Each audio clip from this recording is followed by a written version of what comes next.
जी हाँ दोस्तों, ये है आपका 2025 का बोर्ड परीक्षा का हिंदी साहित्य का 12वीं क्लास का पेपर। 3 घंटे 15 मिनट का एग्जाम होगा और मैक्सिमम मार्क्स 80 नंबर यहाँ पे रहने वाले हैं। तो खंड ए की हम बात करते हैं। पहले का पहला क्वेश्चन, सूरदास की झोंपड़ी पाठ प्रेमचंद के किस उपन्यास का अंश है? तो पहले क्वेश्चन में द ऑप्शन राइट आंसर हो जाएगा रंगभूमि।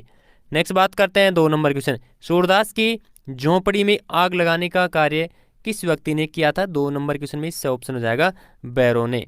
नेक्स्ट बात करते हैं 3 नंबर क्वेश्चन, बिस्कोर की माटी पाठ में बसिन शब्द का संबंध किस पुष्प से है? 3 नंबर क्वेश्चन में ए ऑप्शन हो जाएगा राइट आंसर है। 4 नंबर आता है, 56 का काल किस वर्ष पड़ा? 4 नंबर में द ऑप्शन क्या हो जाएगा राइट आंसर हो जाएगा 1899।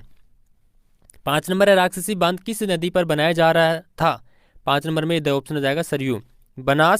बनारस कविता में किस ऋतु का वर्णन किया है? तो 6 नंबर में से ऑप्शन हो जाएगा शरद है। नेक्स्ट बात करते हैं 7 नंबर क्वेश्चन है, ए बैर बाजी बिलोकी रेखांकित शब्द का अर्थ क्या है? इनका अर्थ बताना है आपको, तो इसके अंदर आएगा बे ऑप्शन घोड़ा। नेक्स्ट बात करते हैं 8 नंबर क्वेश्चन, जयसी के 12 मासा का प्रारंभ किस वर्ष में किस मास में होता है? तो इसमें आएगा द ऑप्शन माघ में। दूसरा देवदास कहानी में किस शहर का वर्णन किया गया? तो इसमें आएगा द ऑप्शन प्रयाग। संवेदिया पाठ किस विधा से संबंधित है? तो इसमें आएगा से ऑप्शन रेखा चित्तर से। नेक्स्ट बात करते हैं, प्रेमधन की छाया स्मृति में मिर्जापुर शब्द का क्या अर्थ बताया गया है? तो इसमें कौन सा ऑप्शन होगा? से ऑप्शन हो जाएगा सत्यपुर। समाचार लेखन में ककार की संख्या क्या है? तो इसके अंदर ए ऑप्शन हो जाएगा 3 है। नेक्स्ट आता है, उल्टा पिरामिड शैली का प्रयोग कब प्रारंभ किया गया था? तो इसमें आएगा द ऑप्शन 19वीं सदी के मध्य। नेक्स्ट आता है, संवाददाताओं का कार्य विभाजन का क्षेत्र क्या कहलाता है? तो इसके अंदर कौन सा ऑप्शन होगा दोस्तों? बे ऑप्शन हो जाएगा बीट। बीट कवर करने वाले रिपोर्टर को क्या कहते हैं? इसमें ए ऑप्शन हो जाएगा संवाददाता। ठीक है, दोनों क्वेश्चन में आपस में मिले जुले क्वेश्चन है, ये पूछा गया। इसमें 2 नंबर क्वेश्चन की हम बात करते हैं तो 2 नंबर का जो पहला है, काव्य लक्षणा काव्य गुण में कठोर वर्ण और संयुक्तकारों का प्रयोग है। तो लक्षण काव्य में बतरस लालच लाल की मूली धरी लुकाय काव्य में पंक्ति में कौन सा है? श्रृंगारी गुण है। कुंडलिया एक मात्रिक छंद है, तो इसमें आएगा चतुष्पदी मात्रिक छंद है। हरि गीतिका छंद में 4 चरण होते हैं, कितने होते हैं? 4 होते हैं। इसमें पूछा है अलंकार, तो इसमें आएगा व्यतिरेक अलंकार के कारण बिना कार्य की उत्पत्ति का वर्णन किया गया। जहां उपमान उपेक्षा गुणों की अधिकता से श्रेष्ठ सिद्ध किया जाता है, वहां कौन सा आता है? व्यतिरेक अलंकार आता है, यानी कि उप में प्रधान होता है।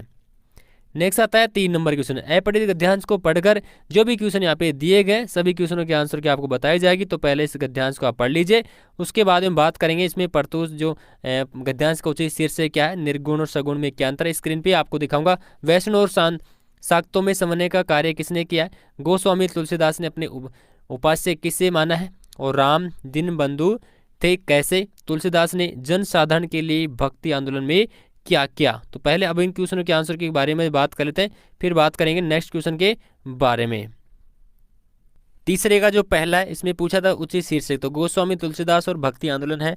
दूसरा है निर्गुण और सगुण में एक अंतर लिखना होगा, तो निर्गुण है इस पद में भगवान की कोई रूप रंग आकार या रूपक नहीं होता, अर्थात भगवान निराकार होता है। सगुण में है एक पंथ में भगवान के रूप में गुणों की पूजा होती है, अर्थात भगवान साकार होते हैं। वैष्णव और शांतों में समन्वय का कार्य किसने किया? तो उसमें आएगा गोस्वामी तुलसीदास ने वैष्णव और शांतों का समन्वय का कार्य किया। 4 नंबर है, गोस्वामी तुलसीदास ने अपना उपास्य किसे माना? तो गोस्वामी तुलसीदास ने उपास्य राम को माना है। 5 नंबर है, राम दीनबंधु थे कैसे?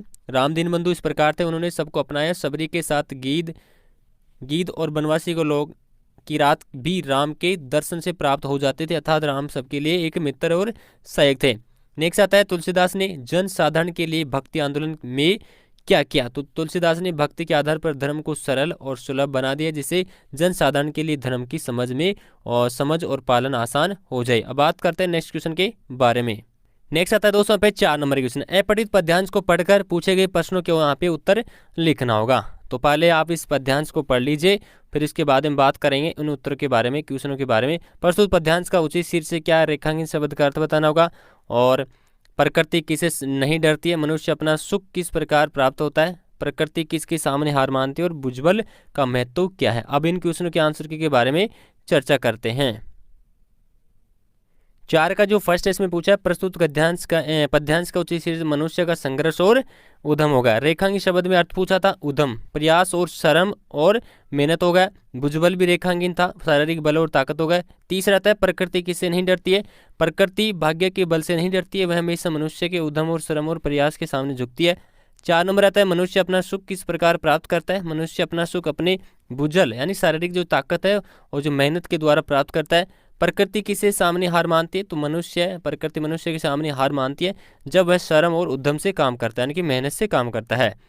भुजबल का महत्व लिखना होगा। भुजबल का महत्व यह है कि मनुष्य को अपने लक्ष्य को प्राप्त करने के लिए शक्ति और सामर्थ्य प्रदान करता है, जो अपनी कठिनाइयों और चुनौतियों के सामना करने में सक्षम बनता। अब बात करते हैं नेक्स्ट क्वेश्चन के बारे में।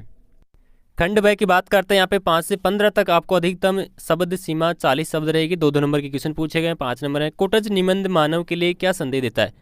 6 नंबर आता है साझा लघु कथा की मूल संवेदना, वसंत आया कविता का मूल भाव, और इसके अंदर प्रस्तुत पंक्तियों में आपको सुलभ सौंदर्य लिखना होगा 8 नंबर में। 9 नंबर में सूरदास का घर जल जाने पर भी उसने क्या सकारात्मक संदेश दिया है। 10 नंबर आता है अपना मालवा खाओ उजाड़ो सभ्यता में पाठ के अंतर्गत कौन सा समस्या वर्णित है। माधुर्य गुण और ओज गुण में एक अंतर स्पष्ट करना होगा। 12 है फीचर के 2 विशेषताओं के बारे में, संवादताओं पर विशेष संवादताओं में क्या अंतर है। कहानी लेखन के चरण को स्पष्ट करेंगे। जयशंकर प्रसाद या ममता कालिया का साहित्यिक परिचय लिखना होगा। खंड स के अंदर निबंधात्मक क्वेश्चन यहाँ पे पूछे गए हैं थोड़े 60 शब्दों के अंदर।